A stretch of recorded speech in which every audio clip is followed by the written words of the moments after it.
Hello, so this is an introduction to programming with the MATLAB software.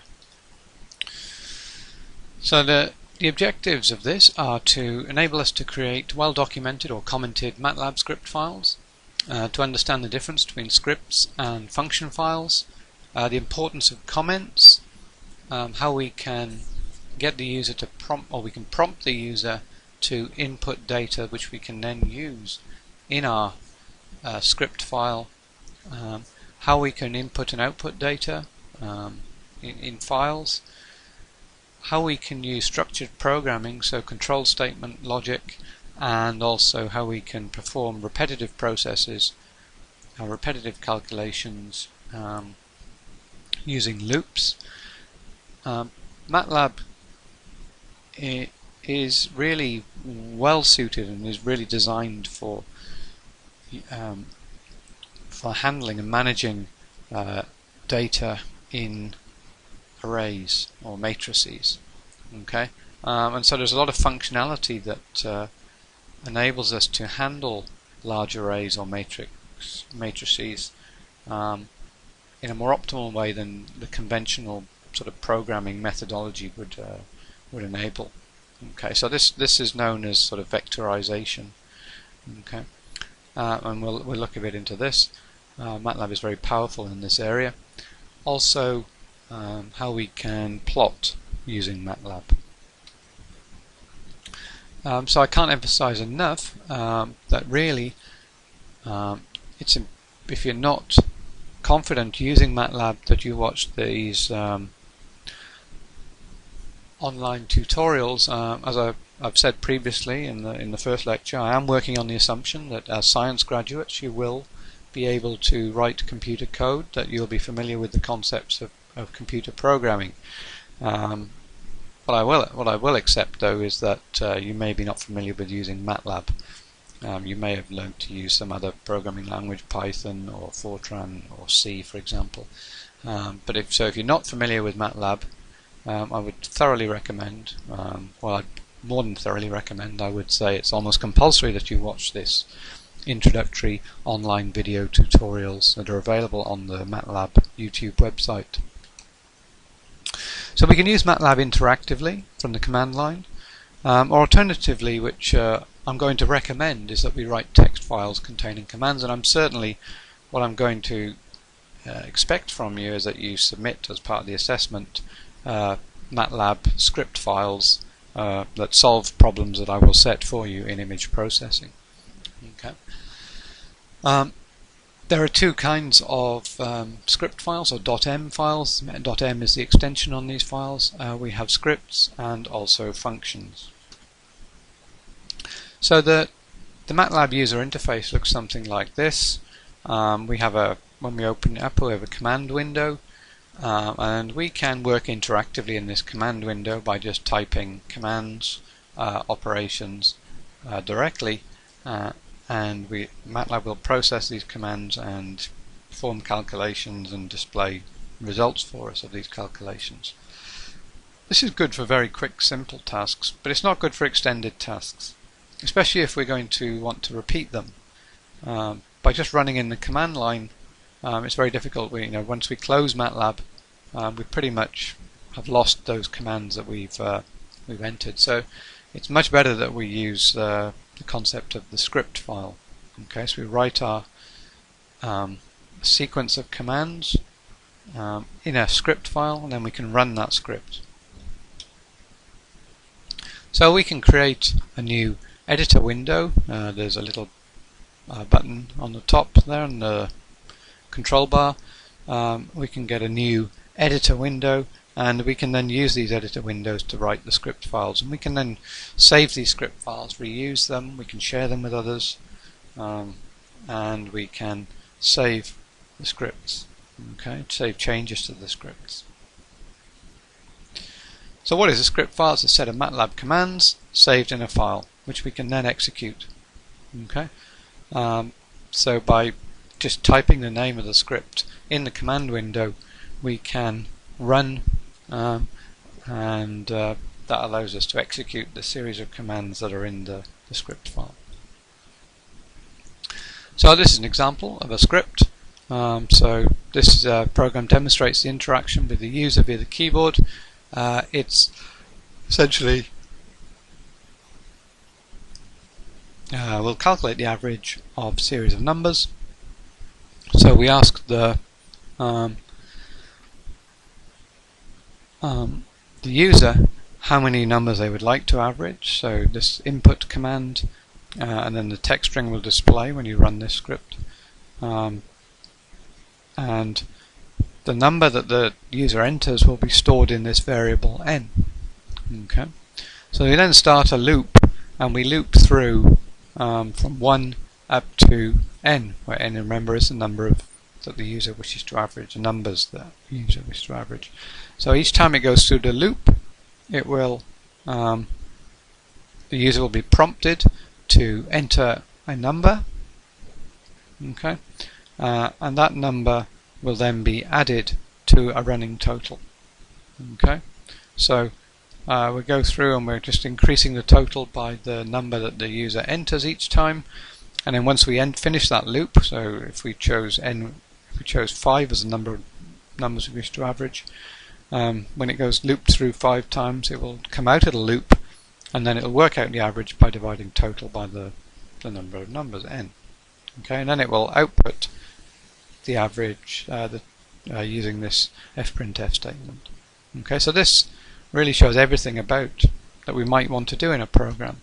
We've got some input, we've got a loop which repeats something multiple times, there's some input in that loop, there's a calculation in that loop, and then at the end there's a final calculation, and then we output the results of that final calculation. Okay, and every single piece of computer code that you write is going to follow this basic pattern. Input, some type of calculation which may be repeated multiple times, and then a final calculation maybe, and then finally we output the results, the relevant results. Okay. So function files can accept input arguments from and return outputs to the command window.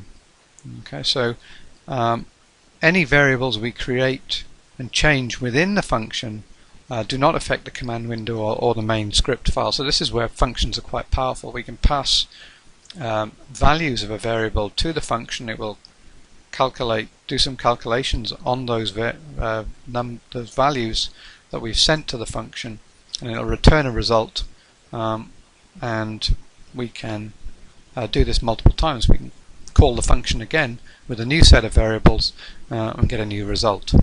Okay.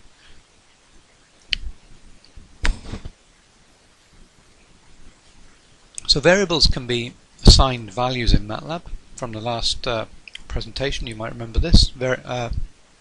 We assign values to a variable, and in MATLAB variables can have a number of different types, as we call them. We can have a character type, so this can also include multiple characters which can be assigned to a character string.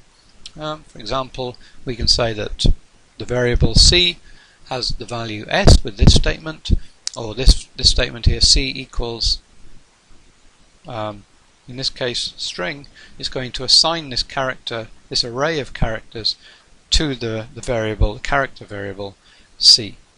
Okay. Integers, so we can assign the value 4 to an integer I using this statement, or the value 4096 to this I.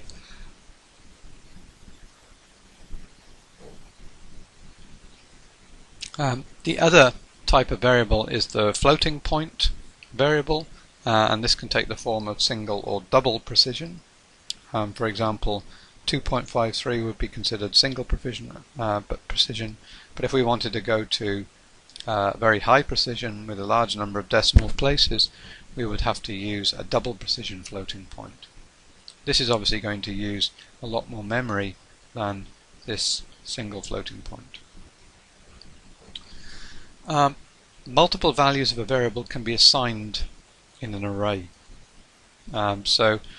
Arrays can have any of the types that are available for a variable. So for example, a character array, integer array, floating point array. So for example, we could assign, we could create a character array called names, and the elements of those within that character array could take on the values John, Philip and Paul in this case. Okay, so we'd have three elements. The first element, names 1, would be John, names 2 would be Philip, and names 3 would be Paul. Okay. An integer array, we can define, this has 7 elements, so element 1 is 4, element 2 is 7, element 3 is 8, element 4 is 3, and so on. Okay. So this is a real array, so we can define, again, it has, in this case it has 1, 2, 3, 4, 5, 6, 7 okay, values, and we can then refer to each of these elements of the array. So in MATLAB we use the round parentheses, so x1 equals 4.1, x2 equals 7.2, up to x5 equals 7.2. And x6 would be 8.3 and x7 would be 3.2. So those arrays were what we call one-dimensional. We can use multi-dimensional arrays. So a matrix is essentially a two-dimensional array, or a two-dimensional matrix is a two-dimensional array. A matrix has 2 dimensions. There's a row dimension and a column dimension. Okay, and we can access elements of an array using subscripts or indexes, or indices I should say. Okay, so row, column. So the first number tells us the row number, so you can see these are the indices of the elements of this two-dimensional array. And generally we sort of think of the top left as being the origin, so this will be 1, 1, 1, 2, 1, 3, 2, 1, 2, 2, 2, 3, 3, 1, 3, 2, and 3, 3 in the bottom right. Okay. Now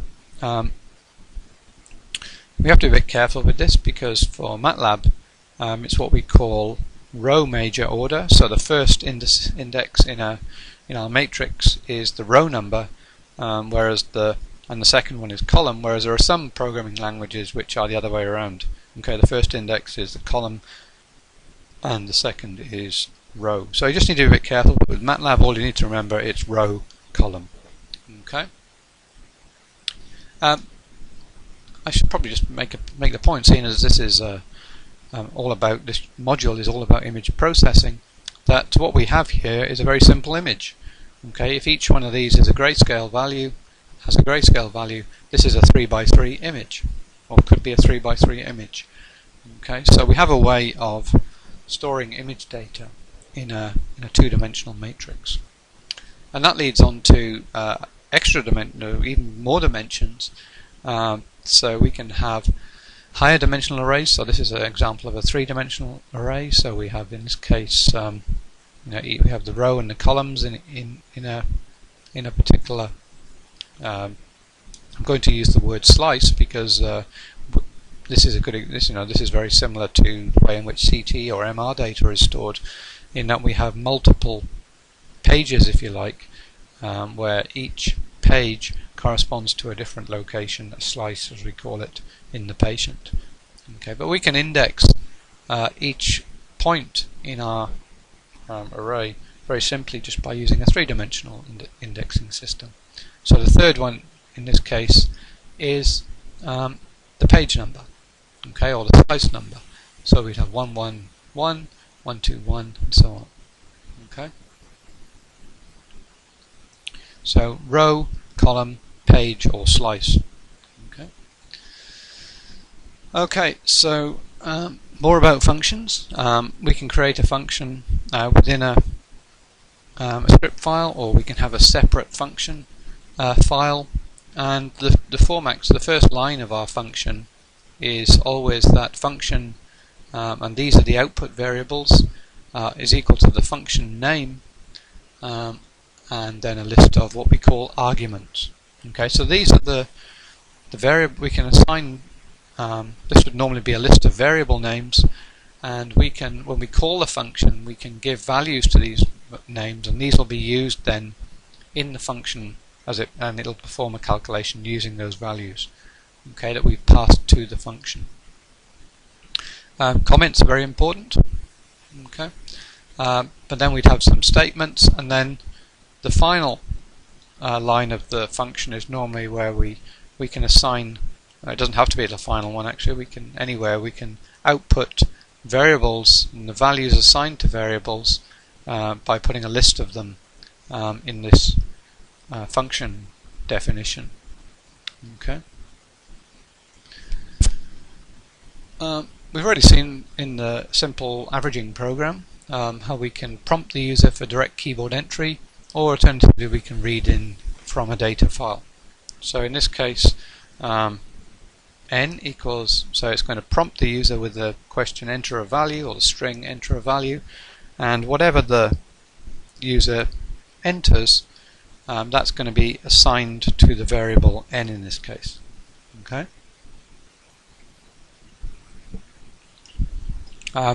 We can also, assign. It could be a string or character as well. Okay, so that's important to remember. So whatever we type will be stored in our variable n as a string. The value of any variable can be displayed by entering its name in the command window.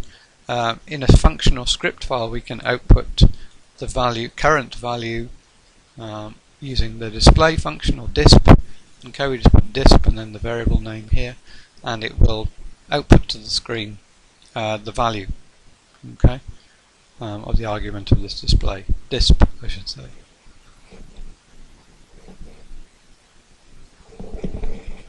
Now, quite frequently we want to format our output.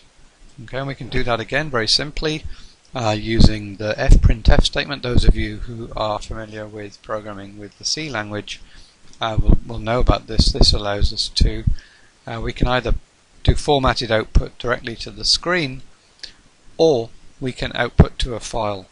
Okay, but the basic syntax for using this fprintf function is that we have a format statement and then the variables we wish to print out, okay, either to the file or a screen.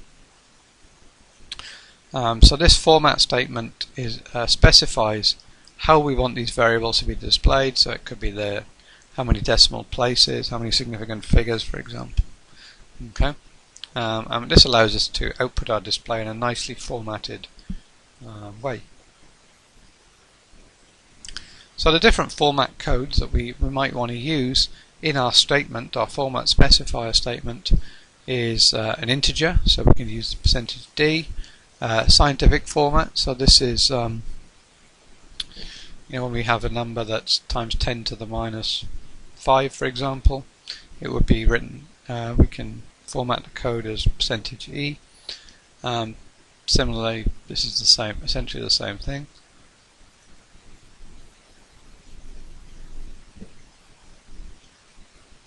We can output a floating point number using %f, and %g is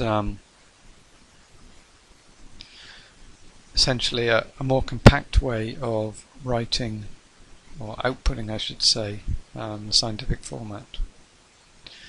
There are other things we might want to do. We might want to start a new line, so we want to output some text or some values. This is useful if we want to output a matrix, for example. We can format the data so that we print out the first row of variables from that array elements, and then we start a new line and start the second row, and so on. So it's a very powerful control code. We can insert tabs between output variables, and sometimes, of course, we might actually want to, if we need to print the / character, we use the / character before it. Okay.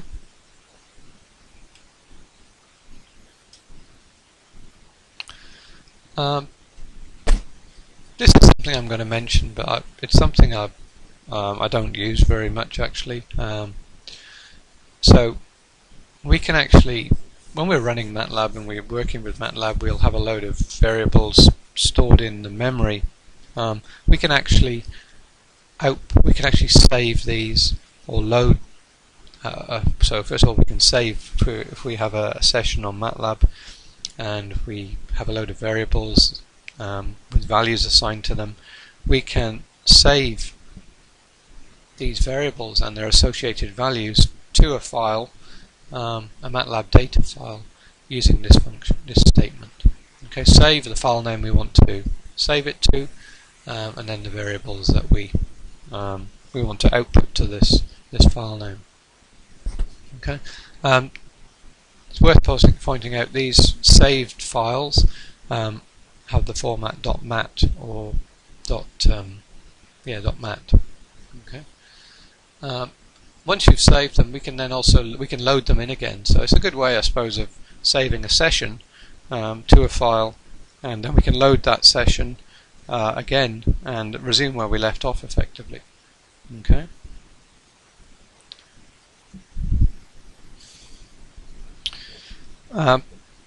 One thing with these .mat data files is they're not actually text files, and so you can't actually read them just by opening them in a text editor. So they're only readable by really MATLAB. So it quite often makes sense to save data in what we call an ASCII text file, and we do this, the save and then file name, and then we use the delimiter, or we put a can't think what the word is now, but we put this dash ASCII, and it will save the file name in ASCII format. Okay, I also find when we're doing this, when we're defining the file name we want to save to, it's useful to add the extension .text or .dat. Okay, so that way it makes it clear that this is a ASCII text file. Okay. We can load the file using then the load file name function. When carrying out a series of computational instructions, we frequently need to make some sort of decision or conditional decision to decide how we're going to proceed, and MATLAB allows us to do this by using the if statement. So MATLAB has a number of if statements. One, we can just have the simple if. We have the if else statement and the if else if statement. Okay. So what we would put in here is some sort of a relational operator. Okay, if something is true, do this, else do something else.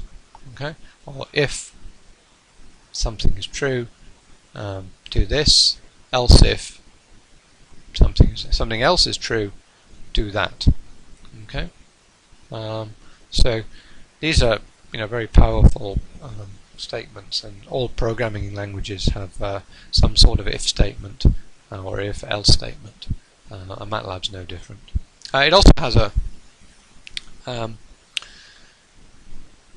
function known as switch, so we can switch between different test expressions, but we can do the same thing with if statements.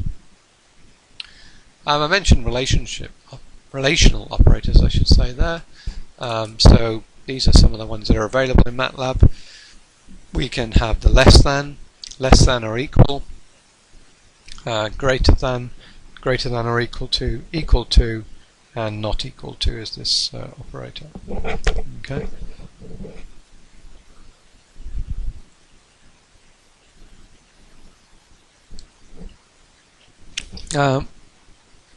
Other useful things we can do are with logical operators. So we have the and, or not statements. So again, we combine these typically with an if statement. So it might be that if something is true and something else is true, then we do this, else we do something else. Okay, so it could be if something is true or something is true. Again, these are quite powerful logical operators that we can combine with conditional statements. One thing that's very important we need to understand is the order in which it does operations. Okay, so if we have a whole load of calculations, or a statement, for example, then the priority Okay, particularly around when we're using parentheses, then it's important that we understand this fully. Okay, so the basic priority is that first, most important are mathematical expressions. Then we have the relational operators, so less than, greater than, equal to, greater than. Okay, and then we have the logical operators as the least priority. So an example might be, this is an example. Okay, so we assign the value 5 to this variable x. Okay, and then we have this expression 3x4 less than 4. Okay, this should be false, for example, because x is clearly not less than 4 and greater than 3. So it is greater than 3, but it's certainly not less than 4. So this statement, if x equals 5 here, should be false. Okay, but MATLAB evaluates this as it splits it up into two parts essentially. Okay, 3 less than 5. So it does the first part initially. So it checks, is x greater than 5? So if x is 5, this is going to be true. Okay, so this part now equals 1. Okay, and therefore what you're left with is 1 less than 4.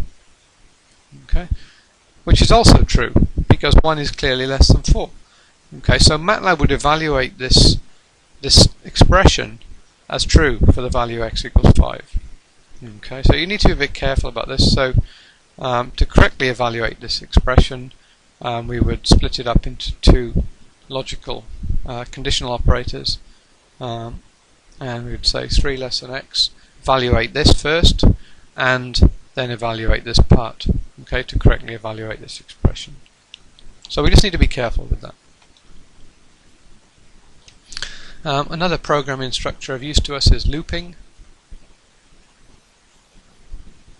So MATLAB has what we call a for statement, so this allows us to loop over a chunk of code, perform some calculations a number of times with some incrementing index variable.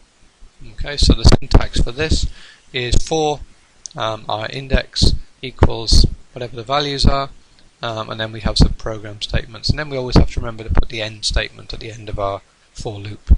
Okay, so it will loop round a set number of times. So for loops are particularly good where we know the number of times we need to loop through. The other statement or function we have available to us is the while statement.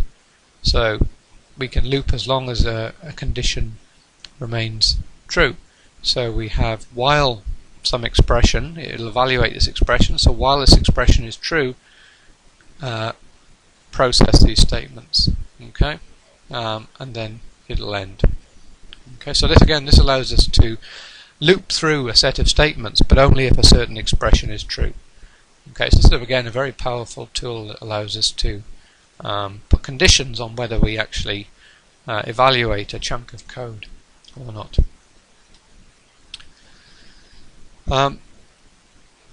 So this shows you an example of how we might use a for loop. So in this case we're trying to pre-allocate a tail element vector and calculate 5 values. Okay. So we're going to use the ones function to define x to be a 10 element array where each element of the array is a 1. Okay. So now we can have this loop where this is going to say we're going to go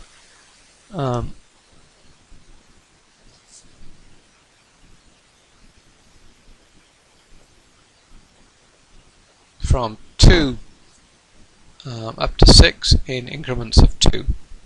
Okay, so we're going to loop through and go to the first loop through, n is going to be equal to 2. Okay, on the second loop through it's going to be equal to 4, and on the final loop it's going to be equal to 6. Okay, so in each time it's going to evaluate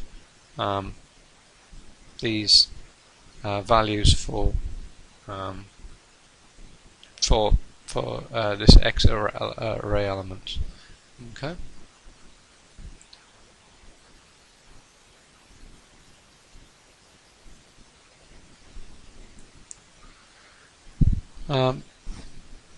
So this is just an example of a while loop which I've already described. We want to find the first integer n for which the factorial n is a 100-digit number. So we're going to say that while n factorial is less than 1 to the power 100, okay. So here we're going to, each time we go through the while loop, okay, we're going to increment n by a value 1. So the first time we go through, n is going to be equal to, remember it starts off as 1, so n, the new value of n equals 1 plus 1, so n equals 2. And then our factorial is whatever the previous value of n factorial is multiplied by n. Okay, so remember factorial means 5 factorial means 5 times 4 times 3 times 2 times 1. 10 factorial means 10 times 9 times 8 times 7 times 6 times 5 times 4 times 3 times 2 times 1. Okay, so this is finding the with the first integer in the lowest integer n for which has a factorial which is a 100-digit number. Okay, so again, you maybe need to just think this through, but do it on a bit of paper. For the first time we go through, n equals 1. Okay, so n factorial is initially 1, so the first time round is going to be 1 times 1. Okay, then we're going to go through again, and this time n equals 2. So you can see that how these loops can be used. Quite a powerful way to calculate something, but each time we're incrementing some. Generally, it's an integer value. Sometimes we need to break out of a loop. Okay. And to do that we can use an if statement. So here's an example. We say x equals 24. So this is just going to continue indefinitely. Okay. And what we're going to say is it's going to calculate x minus 5. So the first time we do it, x is going to be 24 minus 5, which gives us a value of 19. So if x is less than 0, then we break and we end the while loop. So it'll jump out of the while loop, and go to the next statement after the end of the loop. Okay. So, example, this will produce x values of 24, 19, 14, 9, 4, and when it hits minus 1, because this is less than 0, it's going to break and exit the loop. Now the other thing that's worth realizing, and again this is where MATLAB is very powerful, and if you can understand this and use this concept of vectorization, you can save yourself a lot of time in creating more efficient code. Okay, so in this case calculations are performed on a whole array rather than having to loop through element by element. Okay, so let's take this. So in this case we want to calculate values of the cosine function. Okay, for a whole different load of t values from 0 up to 50 in 0.02 increments. Okay, and each time we go through we're going to increment this value I equals I plus 1.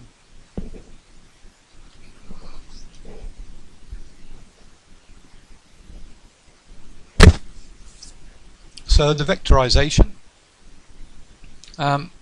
we can define an array T. So this will define a 50 element vector running from 0 up to 50 in increments of 0.02. Okay, and then if we use this statement y equals cosine of t, it's going to calculate each y value element, or each element in the array is going to be a calculation of cos at the corresponding element in t. Okay, so the first one will be y1 is going to be equal to cos t1, which is 0. The next one will y2 is going to be equal to cos of 0.02. Y element 3 is going to be equal to cos 0.04. Y element 4 is going to be cos 0.08. Okay, and so on, all the way up to the 50th element. But this is a lot faster than implementing this looped code. Okay, it might not be obvious with this. This is very fast anyway, even with the loop. But when these, if we have to start doing loops over very large numbers, then the improvements in efficiency start to become apparent. Okay, so we should always try and use vectorization, as we call it, where possible. Plotting is simple in MATLAB. We can just use it as a plot function. So again, let's go back to our cos that we used in the cosine function that we used in the previous slide. So we'll define our array t, 0, 0.02, so 0 up to 50 in 0.02 increments. Okay, 50 element array. Actually it's 51, isn't it, because 0 is the first one. And then we calculate y for each of these values of t. And then we can use plot ty. And we can also plot sine t on the sine graph using this. So hold on just means that we're going to be able to overplot the sine function on the sine graph as the cosine function. Okay, so just a very easy way to plot two things on the sine graph.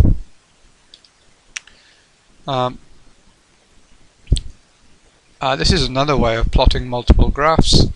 Plotting data, so this time we'll define some array and a whole load of values into an array x from 0 going up in increments of pi divided by 100 up to 2 pi. Okay, and then we're going to calculate y for each of these values of x.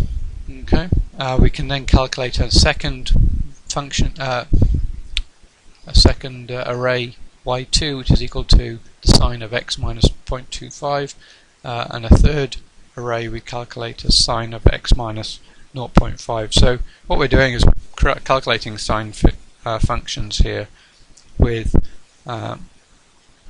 different phase shifts, if you like. So then we can plot them using this statement. So plot x and y, plot x and y2, plot x and y3. Okay, and it's going to plot them on the same axes in different colors. And I would say go and try this. Okay, either enter it interactively, line by line, or create a script file and run it. Okay, and that last statement there sort of essentially says that we can control plot details like the legends, colors, markers, and the line style that we use in our plots. And the best way to find out how to do this is to look in the help that comes as part of MATLAB, and we do that by using, if we look in the top right corner of our window, MATLAB window, we can see a search documentation, or you can click on the question mark and it will open up the help document for you, and you can search and find information on any of the functions that you might be interested in using. Okay, so that was just a basic overview of MATLAB. I can't stress enough, really, the only really way to learn how to use MATLAB is to use MATLAB. Okay, so any of the examples which I showed here, enter them into the script, create a script, run them, make sure you understand what each line in the code does, and that really is going to be the best way to learn. Okay, it's hands-on. Okay, you can't just read about this and hope that you're going to learn how to use MATLAB. You have to use it. You're going to make mistakes. You're going to have to debug, sort out what the problem is in your scripts and so on. And by going through that process, you will learn how to use MATLAB. Thank you.